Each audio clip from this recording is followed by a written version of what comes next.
शास्त्र ना श्रवण भूय पान पीधु ना मंत्र के स्तुति कथा नथी काई कीधु श्रद्धा धरी नथी कर्या तव नाम जापो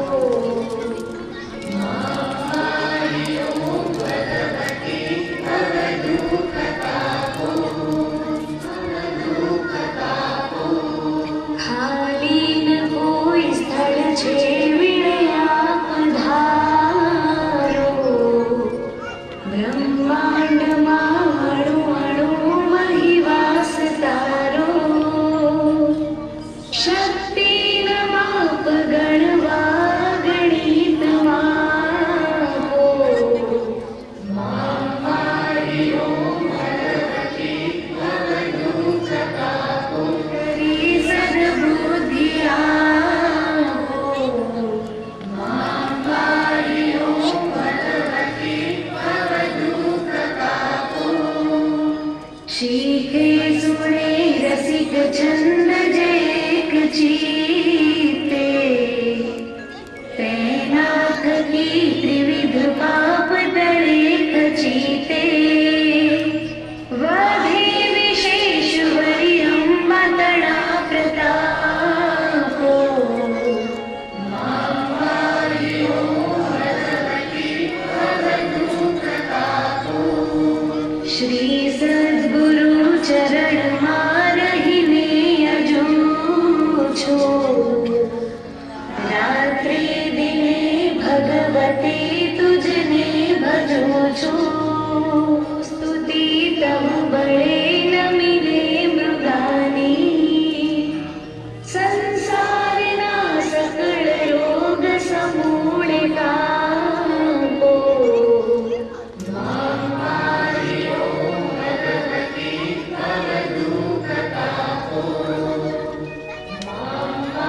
આજે આપણા વિસ્તારમાં જે ગરબા નવરાત્રિનો મહોત્સવ કાર્યક્રમ થઈ રહ્યો છે એ અંગે થોડી જાણકારી મેળવવા આવ્યા છે,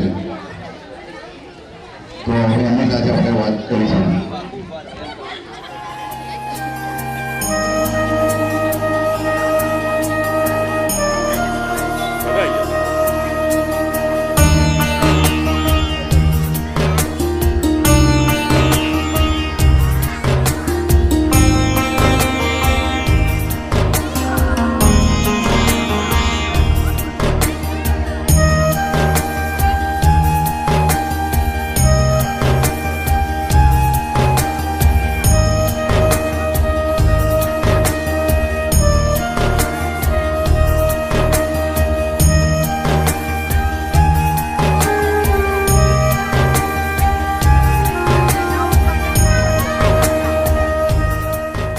માં શક્તિની ભક્તિના આરાધનાના દિવસો ચાલી રહ્યા છે. આજે સ્મૃતિ ચેનલ ધર્મનગર વિભાગ 2 નવરાત્રિ પ્રસંગે હાજર થયું છે. વચ્ચે ગણપતિ મહોત્સવ હતો ત્યારે પણ આવ્યા હતા. ભાઈ શ્રી ધર્મેન્દ્રભાઈ પંડ્યા અવારનવાર જે અહીંયા ધાર્મિક બીજ રોપેલા છે, જેમના વડવાઓએ હમણાં વડીલ સાથે વાત કરી તો કહેતા હતા કે લગભગ 75 વર્ષ જૂનો ઇતિહાસ છે આ અહીંના નવરાત્રિ આયોજનનો. આજે નવરાત્રિનો 8મો દિવસ છે, જે અસુરોનો સંહાર કરે, ભય દૂર કરે, એમની ભક્તિથી જે શક્તિ આપણને પ્રદાન કરે. લગભગ 2 દિવસથી જે બંગાળની ખાડીમાંથી ચક્રવાત ઉદ્ભવ્યો છે, અત્યારે વેલમાર્ક લો પ્રેશર ગુજરાત ઉપર સ્થિર થયું છે. 2 દિવસથી વરસાદ પડી રહ્યો છે, છતાં પણ આપણે જોઈ શકીએ છીએ કે માતાજીની ભક્તિમાં કોઈ ઓટ આવી નથી. ખેલૈયાઓ પણ તૈયાર છે. ભક્તિની જે શક્તિ છે એ દરેકમાં વ્યાપ્ત છે. કેટલા બધા માતાજી પ્રત્યે ભક્તિની શક્તિ છે દર્શાવી રહ્યા છે. ચાલો આપણે અહીંના રહીશો સાથે વાત કરીએ. મારું નામ ગોવિંદભાઈ રમણલાલ શાહ છે. હું 171 નંબર બંગલામાં છેલ્લા 65 વર્ષથી રહું છું. આ સોસાયટીની અંદર છેલ્લા 65 વર્ષથી માતાજીની કૃપાથી હું ગરબા અને એમના દર્શન આરતીના ને બધા કરી શકીએ છીએ અમે. અને અમને એનો ખૂબ ખૂબ ગર્વ આનંદ છે. સોસાયટીના તમામ રહીશો એક કુટુંબિક ભાવનાથી ભેગા થઈ અને આ ઉત્સવની ઉજવણી કરીએ છીએ. જય માતાજી. જય માતાજી. બોલ શ્રી અંબે માત કી જય. આ સોસાયટીમાં બીજા વિભાગમાં જે ગરબા થઈ રહ્યા છે એ 1950થી થયેલા છે. ત્યારે સામે ગોપાલભાઈનું જે ઘર છે ત્યાં આગળ મને જેટલી જાણકારી મળેલી છે, ખુરશીઓ મૂકીને માતાજીનો ફોટો મૂકીને ગરબી મૂકીને બધા ગરબા આપણા અહીંના એ જમાનાના અમારા વડીલો ગાતા હતા. ત્યારબાદ આપણા અહીંયા રહેતા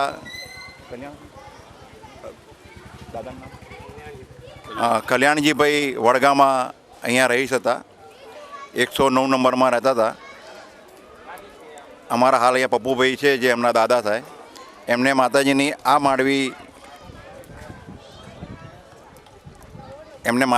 માંડવીની બનાવટ બનાવેલી છે.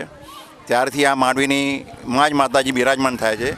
માતાજીનો ગરબો, માતાજીનો ફોટા, માતાજીની પૂજા અમે છેલ્લા 70 વર્ષથી આ માંડવીમાં કરીએ છીએ. ટોટલ 75 વર્ષથી અહીંયા ગરબા ચાલે છે અને આ અમારી લગભગ 4થી પેઢી અહીંયા ગરબા કરશે. અત્યારે અમે લોકો જૂનામાં બધા, હું, પપ્પુ, સંજુભાઈ, ગોપાલભાઈ, રવિને બધા હતા. અત્યારે જે આ નવ યુવાનો છે બધા, મેહુલભાઈ, આકાશભાઈ, એ બધું અત્યારે હેન્ડલિંગ કરી રહ્યા છે. અને અમારા આ વિભાગની જે એકતા એ બધી જગ્યાએ સંભળાય છે અને સારામાં સારા ગરબા સાબરમતીના અહીંયા જ થાય છે એવું અમને બહારથી જાણવા મળે છે. અને અમે અહીંના રહીશ કોઈ પણ બહાર ગરબા ગાવા જતા નથી. ને કોરોના કાળ દરમિયાન બી આપણા ઘરમાં અમે ગરબાની આરાધના કરી હતી. એક પણ દિવસ આ અમે ચૂક નથી કરી આ અંગે. અને રોજે રોજ માતાજીની આરતી થાળ પૂજા રેગ્યુલર થાય છે. અને લગભગ 8મે અહીંના રહીશો બધા વેશભૂષાનો કાર્યક્રમ કરીએ છીએ. છોકરાઓને પ્રોત્સાહન મળે છે અને મહાઆરતીની બી અમે અહીં આયોજન કરીએ છીએ. જય શ્રી અંબે. ખરેખર નવરાત્રિ એટલે ગ્લોબલ નવરાત્રિ થઈ ગઈ છે. જ્યાં જ્યાં ગુજરાતી વસે ત્યાં સદાકાળ ગુજરાત. હજી 2 દિવસ પહેલાં જ હું આવ્યો તો મેહુલભાઈના ઘરે અમે લોકો ગયેલા. એટલી બધી સંખ્યામાં ગરબા હતા, અદ્ભુત હતા, પણ એ દિવસે શૂટિંગ કરવાનો મોકો નહોતો મળ્યો. અત્યારે જેમ ભાઈએ વાત કરી કે ટ્રાન્સફોર્મ પરફોર્મ ને રિફોર્મનો જમાનો છે, જેમ સાહેબ કે છે એમ એક પેઢીથી બીજી પેઢીમાં બધા સંસ્કારો ઉતર્યા છે અને માતાજીની ભક્તિ પણ એ જ પ્રમાણે પૂર બહારમાં ચાલે છે. ચાલો આપણે બીજા એક અન્ય રહીશ સાથે વાત કરીશું. તમે શું કહેશો?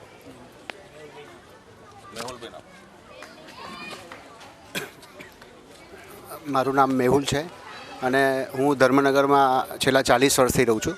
ધર્મનગર વિભાગ 2માં 40 વર્ષથી રહું છું. અને આ નવરાત્રિનું જે આયોજન આટલા વર્ષોથી થાય છે એમાં ઉત્તર ઘણી પ્રગતિ થઈ છે.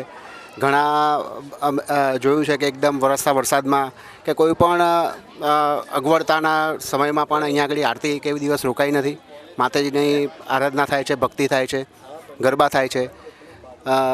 વચ્ચેનો એક જે થોડો સમય આવી ગયો, હજી પણ છે જ એ સમય કે જ્યારે આપણું કલ્ચર ચેન્જ થતું હતું, લોકો પાર્ટી પ્લોટ તરફ વળ્યા. એ દરમિયાન પણ ઉમેશભાઈને એમની ટીમે આ આયોજનને પકડી રાખ્યું અને એને અત્યાર સુધી આગળ ધપાયું છે. હવે નવી પેઢીના જે મારા મિત્રો છે એ બધા ખૂબ મહેનત કરી અને આ જે પરંપરાગત જે ગરબા ચાલી આવ્યા છે એને આગળ વધારે છે. હું મારા સાથીને આપીશ એ પણ. મારું નામ આકાશ કડિયા, 164 ધર્મનગર વિભાગ 2માં રહેવાનું. અને છેલ્લા 2 વર્ષથી અમે તો હજુ આ નવરાત્રિ મહોત્સવમાં જોડાયા છે. પહેલાં વડીલો દ્વારા જે આયોજન થતું હતું એમાં બી ખૂબ મજા આવતી હતી. હજુ પણ દિવસે ને દિવસે દર વર્ષે પ્રગતિ થાય અને વધુમાં વધુ લોકો ગરબામાં જોડાય અને સોસાયટીના દરેક મેમ્બરો એમાં ભાગ લે એવી આશા. જય માતાજી. મલય વ્યાસ, ધર્મનગર બીજા વિભાગમાં રહું છું અને બહુ જ સારું અને સરળ કામ થાય છે અહીંયા. અને કોઈ બી વિના સંકોચે અને એટલી સરસ રીતે અત્યારે વરસાદ આવે છે તો બી એટલી જ પબ્લિક આવે છે, કારણ કે માતાજીનું ધામ કહેવાય. અને અહીંયા એટલી બી મન્નત છે લોકોની દિલથી કે સારામાં સારી પોતાના કાર્ય પૂર્ણ થાય છે. એવી માતાજીના બી આશીર્વાદ અને અમારા ધર્મનગરના રહીશોના બી આશીર્વાદ છે, વડીલોના બી આશીર્વાદ છે કે બધા સૌ સાથે મળીને દરેક કાર્યક્રમ કરીએ છીએ. જય અંબે.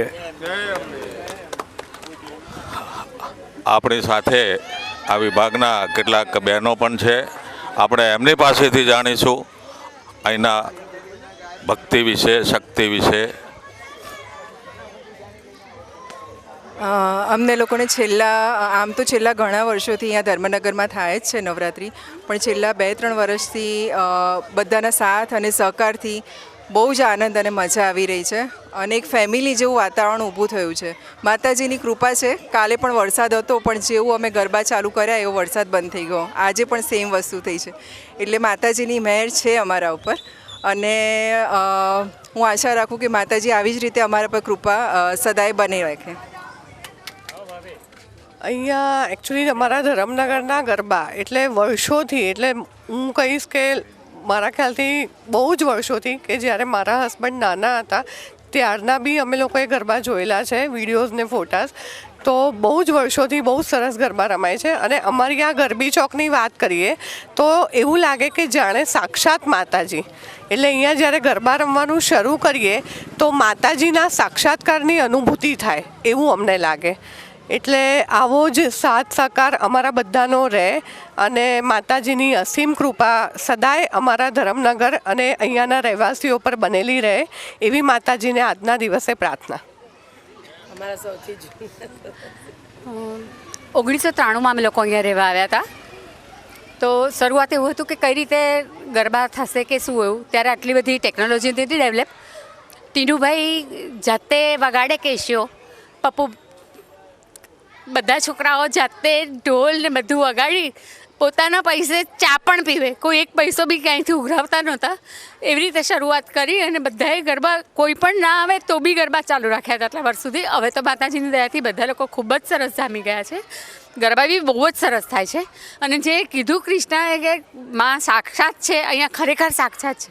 અમે શેરી ગરબાની જેમ જ કોઈ નાના છોકરાઓને બી ચપ્પલ એલાઉ નથી કરતા. ગમે તે થાય ભલે મોજા પહેરો, બાકી ચપ્પલ પહેર્યા વગર રમવું હોય રમો, નહીં તો ના રમો. સ્ટ્રિક્ટ ડિસિપ્લિન સાથે બધા ફેમિલીની જેમ એક સાથે ભેગા મળી અને માતાજીના ઉત્સવ, ગણપતિ ઉત્સવ બધું ઉજવીએ છીએ. અને એવું લાગતું નથી કે સોસાયટીના રહીશો છે, બધા એકબીજાની સાથે ખભે ખભા મિલાવીને હંમેશા સુખ દુઃખમાં સાથે રહીએ છીએ. એ માતાજીની કૃપા જ નહીં તો બીજું શું. જય અંબે. ભક્તિની શક્તિનો જ ચમત્કાર છે કે આપ સૌ સ્વસ્થ છો, નીચેથી લગાવીને ઉપર સુધી આગળ આવ્યા છો. જેમણે બેન કહેતા સેન્ટિમેન્ટલ થઈ ગયા હતા કે કેવી પરિસ્થિતિઓમાં પ્રારંભ થયો હતો અને અત્યારે ક્યાં આપણે પહોંચ્યા છીએ. બોલ મારી અંબે, જય જય અંબે.